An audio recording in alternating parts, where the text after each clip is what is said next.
오늘이 주신 하나님 말씀 출애굽기 20장 1절부터 17절입니다.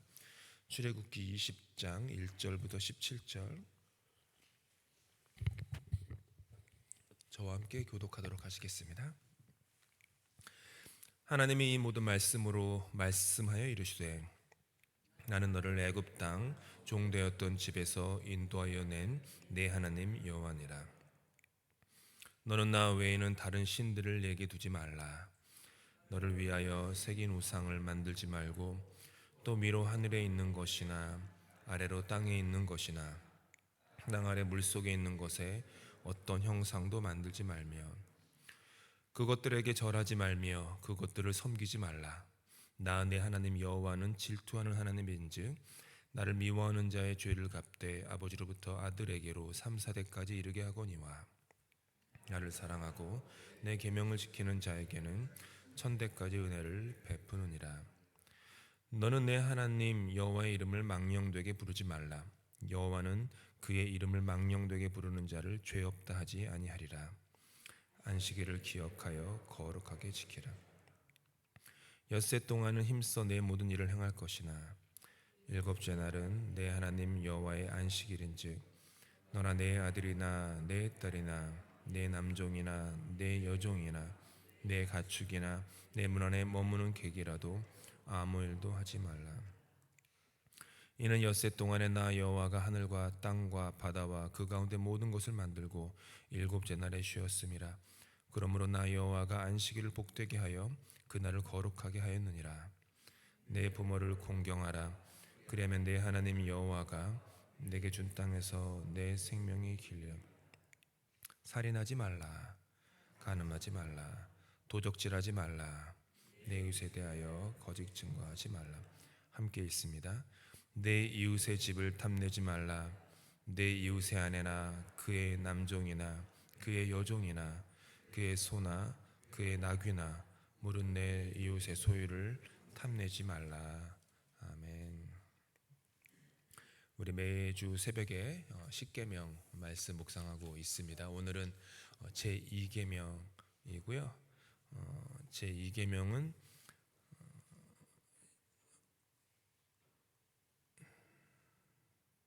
여기 있습니다. 네.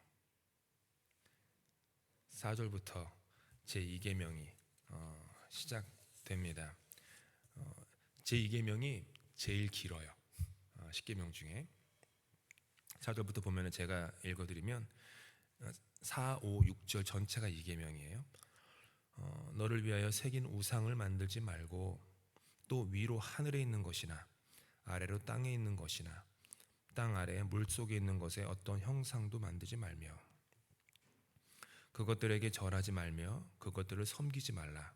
나 내 하나님 여호와는 질투하는 하나님인즉 나를 미워하는 자의 죄를 갚되 아버지로부터 아들에게로 3, 4대까지 이르게 하거니와 나를 사랑하고 내 계명을 지키는 자에게는 1000대까지 은혜를 베푸느니라.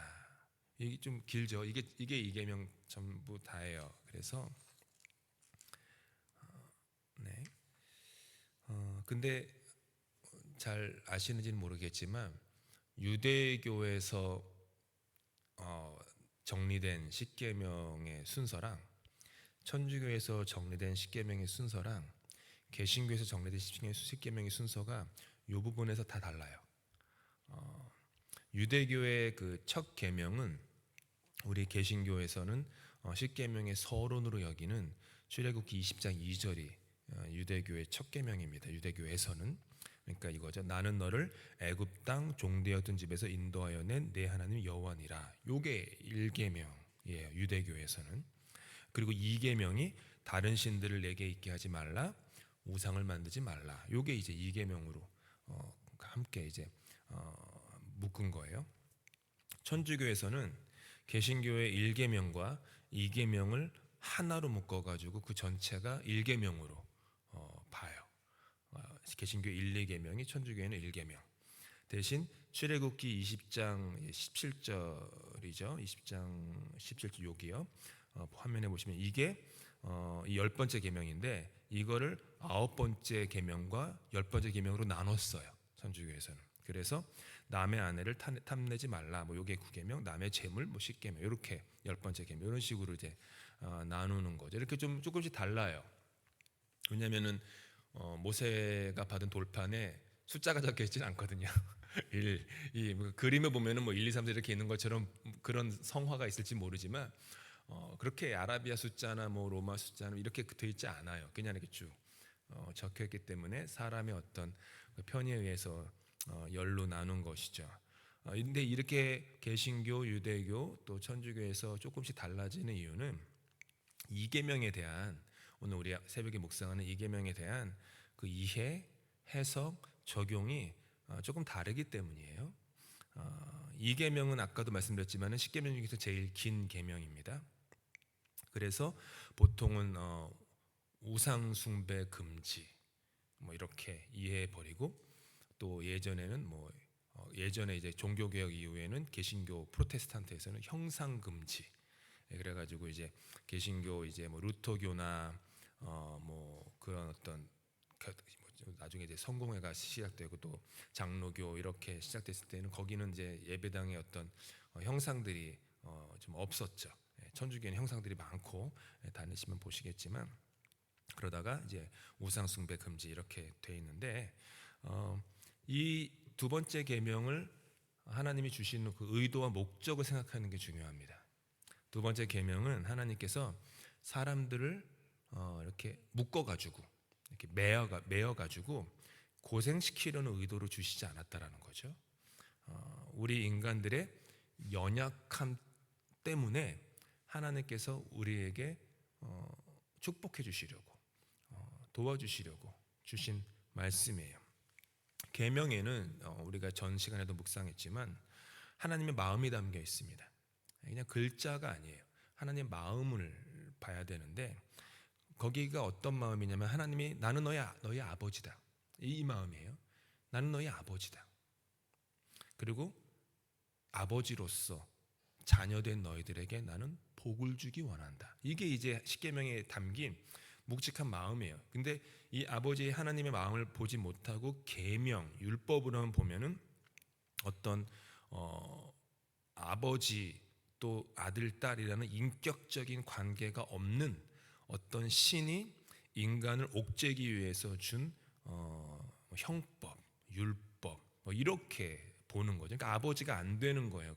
그러면 이제 십계명을 잘못 해석하게 되고 자칫하다가 율법주의로 빠지게 되는 데가 거기 그 지점에서 생기는 거죠. 십계명은 하나님께서 아버지시고 당신의 자녀가, 여기서 이제 이스라엘이겠죠. 당신의 자녀가 그릇된 길로 빠짐으로 말미암아 그들의 삶이 그리고 그들의 공동체가 불행해지기를 원치 않으신다는 거죠. 그래서 십계명은 하나님의 마음으로 읽어야지 그냥 글로만 보면 안 되는 거죠. 이 계명에 우상 금지에 대한 내용은 우상 금지, 우상 뭐 숭배 금지 뭐 이런 식으로 보는 것보다 한 걸음 더 들어가면 인간의 행복에 대한 것입니다. 그러니까 이게 다르죠. 어떤 나에게 주어진 하나님의 말씀을 뭐 금지의 말씀으로 내가 말씀을 받느냐, 아니면은 나를 잘 살게 하기 위해서 주는 말씀을 받느냐, 이게 달라요. 인생을 살아가는 관점이 달라지고요. 교회를 다니는 관점이 달라져요. 금지 조항으로 받아들이면 늘 이렇게 뭔가 긴장되죠. 두렵죠.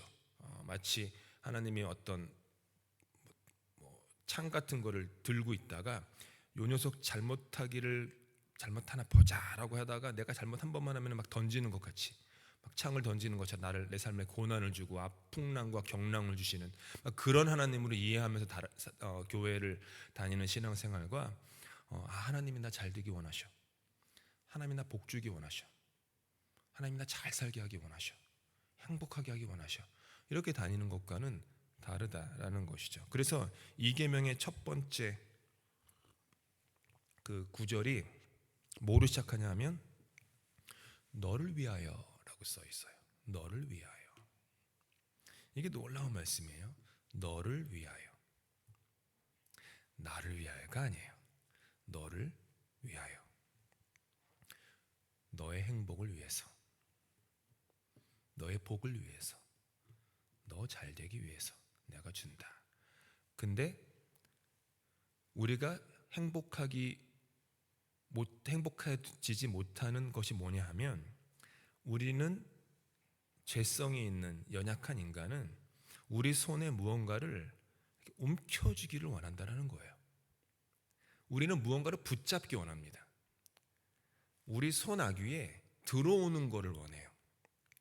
그 얘기 뭐냐 하면, 내 손 안에 뭔가 들어와서 내 인생도, 내 자녀도, 내 배우자도, 재물도, 건강도, 다른 사람과의 관계도, 등등등 수많은 것들이 내 손아귀에 올려놓고 나를 움켜쥐고, 이 모든 것들이 내가 예측 가능하기 원하죠. 그리고 나의 의도, 나의 목적, 나의 욕망, 그리고 나의 시간표에 따라서 이거 내가 주장하기를 원해. 이게 인간의 본능이에요. 그렇게 되면 안심이 되죠. 그렇죠? 여러분이 뭔가 모든 것들이 저와 여러분 안에 이렇게 컨트롤이 되고 조정이 되면 마음이 안심이 되죠. 그리고 편안해지고 걱정이 사라지죠.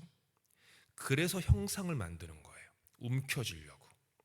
이걸 그냥 글자로 읽으면은 그냥 무슨 교회나 성당이나 뭐가 형상이 있으면 그렇게 단순하게 그 1차원적으로 2차원적으로 생각하시면 안 되고, 인간이 가지고 있는 이 죄성의 본능을 보셔야 되는 거죠. 우상 뭐냐 하면은, 우상으로 표현되는 어떤 내가 움켜쥐는 것, 내 눈에 보는 것, 내 귀로 들리는 것, 내가 만지고 내가 말하고 내가 들을 수 있는 그런 걸 원한다는 거죠. 우리 손 안에 붙잡고 내 뜻대로 막 흔들면서 쥐어잡고 살고 싶다라고 하는 우리의 이 본능적인 욕망, 내 행복을 내 스스로 주장하겠다, 내 인생을 내 스스로 결정하겠다라고 하는 인간의 어떤 의지의, 그리고 욕망의 표현이 바로 형상인 것, 이미지인 거죠. 모세가 시내산에 올라갔다가 더디 내려오게 되었습니다.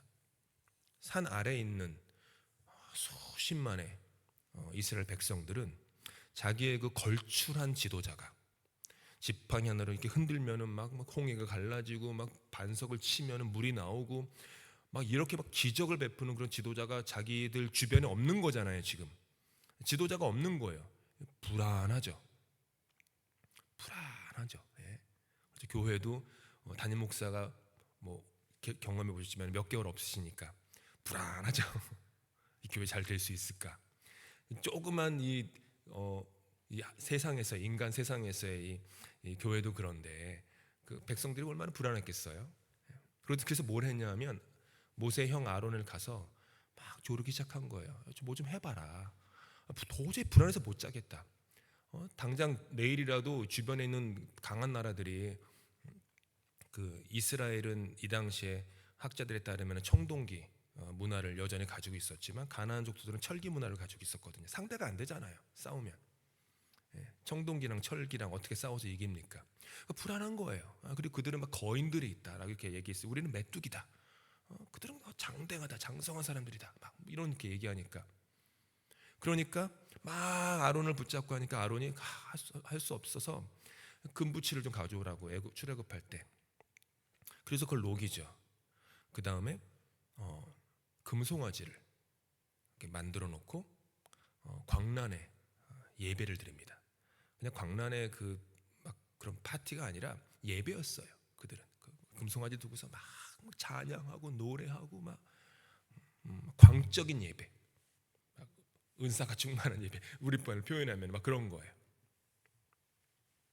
여기서 초점은 뭐냐면, 이스라엘이 여호와 하나님을 유일신을 믿는 신앙에서 떠나가지고 금송아지를 믿는, 애굽에서 믿는 신이죠, 금송아지를 믿는 그 배교를 한 게 아니에요. 이스라엘은 여호와 하나님이 금송아지의 형상일 거다라고 자기 나름의 최선의 수축을 해가지고 만들어낸 게 금송아지. 그러니까 그들은 금송아지를 예배한 게 아니라 금송아지라는 이미지를 갖고 있을 거라고 추측되는 여호와 하나님을 예배했던 거예요. 아시겠죠? 그거였어요. 하나님이라 여긴 거예요. 그렇다면 우리가 그 사람들에겐 금송아지였고, 우리들에게는 다른 존재일 수 있죠. 금송아지가 아니라 이건 하나님일 거야. 하나님은 요 정도야. 뭐 이런 식으로 생각하는 그 금송아지로 그 레프레젠트 되는 수많은 것들. 이들이 가졌던 생각은 뭐냐면 하나님을 내 눈에 보고 내가 만질 수 있고 내 손아귀에 쥘 수 있는 어떤 형상으로 축소한 거예요. 작게 만들어서 내 손안에 쥐어놓은 존재로 만들어버림으로 말미암아 우리가 우리의 행복과 운명과 평안과 안전을 결정하겠다 라고 하는 그 인간의 그 욕망이 그대로 표출된 사건이었죠. 그때 이제 십계명 갖고 모세가 내려왔던 거예요. 뚜껑이 열렸고 돌판을 던졌고 돌판은 깨졌고 하나님이 이 백성을 다 그냥 쓸어버리겠다 하니까 또 모세가 또 그럼 또 안 되잖아요. 하나님 그럼 모든 것들 다시 또 새로 시작하시면 안 되죠. 그래도 하나님 부르셨는데 다 쓸어버리면은 주변 국들이 뭐라고 하겠습니까? 하나님 영광 가리지 않겠습니까? 그러니까 하나님 마음을 돌리세요. 다시 올라와라. 그래가지고 다 또 두 번째 써가지고 십계명을 주신 거죠. 하나님은 사람의 손에 의해서 축소될 수도 없고 만들어질 수도 없고 움켜쥘 수도 없는 분입니다. 하나님은 인간의 생각에 의해서 측량 가능하신 분이 아닙니다. 우리가 아무리 배우고요, 아무리 깨달아도 우리 인간의 이해의 그릇에 하나님을 다 담을 수 없습니다. 무한하신 분을 유한의 그 그릇에 담으려는 모든 것이 시내산 아래 이스라엘 백성들의 어리석음이었고 그들의 우상 숭배였고 또한 우리의 어리석음이며 우리의 우상 숭배입니다. 우상 숭배인 줄도 모르고 우상 숭배하는 우리 인생의 모습이죠. 이들의 가장 큰 오류는 다시 한번 말씀드리지만 예배의 대상을 신념의 대상으로 축소한 거예요. 하나님은 인간의 손에 의해서 붙잡혀지고 조종되어지는 신념의 대상이 아닙니다. 하나님의 생각은 우리의 생각보다 크고 그분의 계획을 우리가 다 알 수 없고 그분의 성실하심은 끝이 없기 때문에 우리는 그분을 예배하는 것입니다. 예배의 대상을 신념의 대상으로 만들면 우상의 형상을 만들어버리는 것이죠. 신념의 대상이 되면 어떤 일이 벌어지냐 하면 신념의 대상인 나보다 조금은 힘이 더 센 신념의 대상에게 인간이 호의를 베푼다고 생각합니다. 내가 그분께 호의를 베풀어요.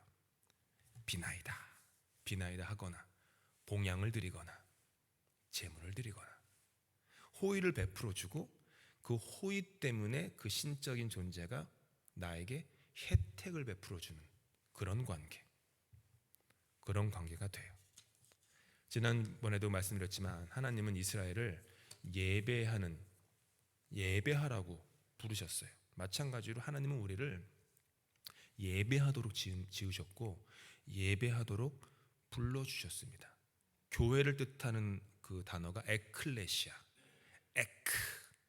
에크라는 말이 뭐냐면은 끄집어냈다라는 거예요. 왜 끄집어냅니까? 예배하라고. 그래서 그게 교회예요. 교회는 그냥 종교 그런 종교란에 기독교, 불교 이렇게 쓰려고 그 중에 하나 선택하라고 하는 게 아니라 끄집어내서 예배하는 사람으로 우리 세웠다라는 거예요. 거기에 믿음이 따라오는 것이지 신을 믿어주는 것이 아닙니다. 믿어드리는 게 아니에요. 우리는 그분께 호의를 베풀 수 없습니다. 그분 마음에 드는 어떤 우리의 호의로 말미암아 우리 삶이 행복해지겠다. 착각입니다. 착각이에요. 그러면 여러분 모두가 갖고 있는 고민이 빠져요. 뭐냐면 신앙이 좋아도 고난은 똑같아요. 고민 아니세요? 신앙이 좋은데 고난은 그대로예요. 믿는 사람이나 교회 다니는 사람이나 교회 안 다니는 사람이나 이게 갈등이에요. 신앙 내일 묵상하겠지만 주일날 신앙은 좋고 교회 잘 다녀도 그러면 우리가 바라는 게 뭡니까? 그러면 고난이 좀 없어야죠. 어려움이 없어야죠. 자식의 일이 술술 풀려야죠. 아픈 데가 없어야죠. 의사 만나는 게 두렵지 않아야죠. 통장의 잔고가 두둑해야죠. 사람들이 나를 좋아해야죠. 관계도 원만하고 막 그래야죠. 근데 아니잖아요. 인생은 꼭 신앙이 좋아도 이게 우리의 고민이에요. 이게 뭐냐면 하나님을 예배의 대상으로 여기지 않고 신념의 대상으로 여기기 때문에 그런 생각들이 생겨요. 내가 그분께 제대로 호의를 베풀지 않았구나. 내가 그분께 뭔가 제대로 못했구나. 그래서 내 인생에 이런 일이 있구나. 이런 식의 이제 그 논리가 전개가 되는 거죠. 하나님의 아버지가 아니에요. 그러면 하나님은 우리가 우리 마음 안에 형상을 만듦으로 인하여 우리의 인생이 행복해지는 것은 아님을 너무 잘 아셨어요. 그래서 미리 말씀하신 거예요. 너 히드라 형상을 만들지 마라. 그런다고 너의 인생 행복해지지 않는다. 나건 누구건 간에 어떤 형상, 그것이 물질이건 그것이 사람이건 심지어 그것이 내 아들도 우상 삼고 내 딸도 우상 삼고 그것만 거의 하나님 보실 때는 아들 앞에 두고 비나이다 하는 것처럼 살아가고, 또 배우자 혹은 나의 자존심, 나의 욕망, 이런 것들, 그런다고 행복해지지 않는다. 그래서 계명을 주신 거예요. 따라서 형상 중심의 삶에서 말씀 중심의 삶으로 바뀌어야 되는 게 필수예요. 신앙생활은 우리 마음 안에 내가 만들어 놓은, 심지어 그것이 하나님에 대한 것이라도 내가 주장하고 움켜쥐려는 그 노력의 열매들을 말씀 앞에, 십자가 앞에 내려놓아야 하는 거죠. 그리고 말씀이 나를 움켜주시기를, 말씀이 나로 하여금 더 큰 세상으로 이끌어 주시기를, 그리고 말씀이 나로 하여금 내가 알지 못하는 크고 비밀한 일을 내 인생 가운데 펼쳐 주시기를 소망하며 순종하는 것, 그게 예배의 삶이에요. 형상 중심의 삶과는 다르게 말씀 중심의 삶은 우리 삶의 모든 방향을 하나님의 그 더 큰 진리의 세계로 향하게 해요. 그래서 우리가 온전한 예배자가 되게 하고, 하나님은 그런 예배자에게 참 자유와 행복을 주세요. 말씀이 중심이 되지 않은 삶을 살면 그냥 인생이 내가 가지고 있는, 내가 눈으로 보고 내가 귀로 듣고 내가 배워왔고 하는 정도의 범위에서 내가 지금 겪는 어떤 사건을 해석합니다. 그래서 거기에 우물안 개구리처럼 갇혀져 있어요. 근데 내가 그런 나의 마음속에 말씀이 들어오고 말씀이 들리고 하면 말씀의 세계는 나의 세계랑은 다르거든요. 그 규모가. 그렇기 때문에 여기에서 막 아둥바둥하고 있는 나의 생각이 말씀의 세계로 이렇게 옮겨져요. 그러다 보면은 다른 게 보이는 거죠. 다르구나. 그래서 뭐가 나와요? 인내가 생기는 거고, 바랄 수 없는 중에 바라는 소망이 나오는 거고요, 용서가 나오는 거고. 그러니까 우리가 기독교에서 중요하게 여기는 가치들이 다 거기서 나오는 거예요. 그게 율법으로 하라는 게 아니라 말씀이 그만큼 우리 삶 속에 중요합니다. 한국에 계실 때 연동교회라는 곳을 가보셨는지 모르지만 예전에 연동교회 담임 목사님이 이성희 목사님이셨습니다. 토론토에도 여러 번 오셨는데 전 개인적으로는 모르지만 그분의 부친도 목사님이셨어요. 이상금 목사님이라고. 근데 이분은 평생 목회를 하시며 지내기도 했지만 이분이 제일 중요하게 생각했던 게 그 평생 성경을 주해하는 거, 해설하고 주석하는 거를 업으로 삼으셨던 분이에요. 그래서 매일 저녁 9시에 잠자리에 들고 새벽 3시에 일어나셨어요. 평생을. 그래서 새벽 3시부터 잠자리에 들 때까지 성경을 연구하셨어요. 하루 종일. 그 1년, 2년도 아니고 평생을 하루 종일 성경을 주석했어요. 어느 날 아들을 불러서 질문하셨대요. 성희야, 오늘은 내 평생에 가장 많은 그 성서 주석을 쓴 날이다. 원 200자 원고지 몇 장을 썼는지 아니? 이제 아들 목사님이 대답을 못 해요. 그러니까 이 아버지 목사님 뭐라고 대답했냐면은 200자 원고지로 15장 썼대요. 그게 평생 살면서 가장 많이 성서 주예를 쓴 날이었대요. 200자 원고지 써보셔서 알겠지만 몇 자 안 씁니다. 200자 원고지 15장. 하루 종일 연구하신 분이, 평생을 그렇게 전문가로 성경을 주해한 분이 평생에서 제일 많이 쓴 날이 200자 원고지로 15장. 그렇게 말씀이 소중한 겁니다. 중요한 것이고 그냥 그렇게 나오는 게 아니에요. 우리 모두가 다 그렇습니다. 말씀 중심으로 신앙생활을 바꿔나가시기를 바랍니다. 말씀이 마음에서 잉태하고 말씀이 자라서 열매를 맺어야 합니다. 하나님을 예배 대상으로 두시고 신념의 대상에서 벗어나시길 바랍니다. 우상의 형상을 만들어서 내가 그렇게 살고 있지 않은지 한번 돌아보시면 좋겠습니다. 나 금송아지 안 만들었어. 우리 집에 어떤 중국 음식점에 가는 보는 것처럼 이렇게 막 팔 흔들리는 것도 없고, 관우상이 우리 집에 있지도 않아. 우리 집에 빨간색으로 붙여놓지도 않고, 우리 집 문지방에다가 이렇게 부적을 붙여놓지도 않고, 베개맡에다가 부적 달지도 않았어. 이렇게 생각하시면서 우상 숭배하지 않고 있다라고 너무 안심하지 마시고, 내 마음속에 내가 형상, 이미지 갖고 있는 어떤 것이 있지는 않은지, 내가 매 순간마다 그 앞에서 물 떠놓고 비나이다 비나이다 하고 있지는 않은지, 그러면서도 계속 교회를 들락날락하면서 그렇게 종교 생활을 하고 있지는 않은지 한번 돌아보시기 바랍니다. 한번 돌아보시기 바랍니다. 있어요. 저도 그렇지만. 그래서 매 순간 돌아봐야 됩니다. 매 순간 무릎 꿇고 기도하고, 하나님, 그 형상을 만든 것들 내 안에 있지는 않은지, 하나님을 아버지로 여기지 않고 이렇게 벌 주시는 분, 그러면서 인격적인 관계를 맺지 않고 너무 하나님이 거리가 있는 그런 어떤 습관, 몸이 건조한 습관으로 신앙생활을 하고 있지는 않은지 한번 돌아보시면서 우리 하나님 좀 신앙이 다 좀 날마다 일신우일신 날마다 새로워지실 수 있기를 축복합니다. 함께 기도하시겠습니다. 하나님, 형상을 만들지 말라고 말씀하셨습니다. 우리 잘 되라고. 형상을 만드는 것이 잠깐은 편안해 보이지만 그것이 우리의 삶에 평안을 주는 것이 아님을 주님 아시기에 우리 잘 되라고 그렇게 말씀하신 것 잊지 않게 하여 주시옵소서.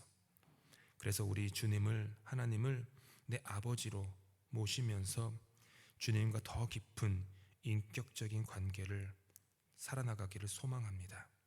그리고 내 마음속에 행여나 어떤 우상을 만들어 놓고 있지는 않은지, 심지어 그것이 하나님이라고 생각하면서 우상 만들고 살고 있지는 않은지, 높아진 마음, 교만한 마음, 맹목적인 마음들, 습관의 마음들 다 부숴버리게 도와주시고, 오늘도 겸손히 무릎 꿇고 마음을 찢으며 주님 앞에 나아갈 수 있게 도와주시고, 주님이 일하시는 그 신비 앞에 우리의 삶을 드릴 수 있도록 은혜 베풀어 주시옵소서. 우리 주님께서 하시는 기도 예배 마칩니다. 하늘에 계신 우리 아버지, 아버지의 이름을 거룩하게 하시며 아버지의 나라가 오게 하시며 아버지의 뜻이 하늘에서와 같이 땅에서도 이루어지게 하소서. 오늘 우리에게 일용할 양식을 주시고 우리가 우리에게 잘못한 사람을 용서하여 준 것 같이 우리의 죄를 용서하여 주시고 우리를 시험에 빠지지 않게 하시고 악에서 구하소서. 나라와 권능과 영광이 영원히 아버지의 것입니다. 아멘.